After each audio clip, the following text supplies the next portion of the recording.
Hey guys, Mr. McSweeney here to talk to you about frame rate. So what is frame rate?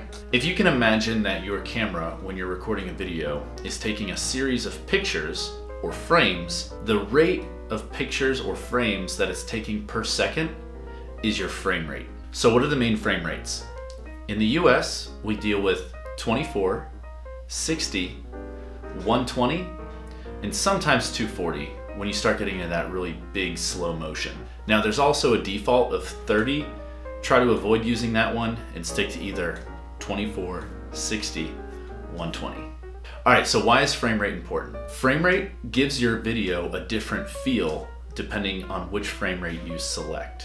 That's why it's really important, because you want to make sure you're picking the proper frame rate to match the same feeling that you're trying to get your viewer to experience. So when should you use certain frame rates? 24 frames a second is very close to what the eye sees. So if you want your viewer to kind of experience how that moment really took place, use 24 frames a second. 60 frames a second is very popular right now. It gives your video footage a nice smooth look because you have so many more frames to kind of smooth out all of those movements and to capture more data.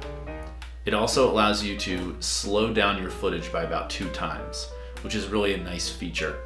So not only does your footage in real time look nice and smooth, but you have that option as well to slow it down. So 120 frames per second gives you a very slow motion feel. You can slow that down 4 to 5 times.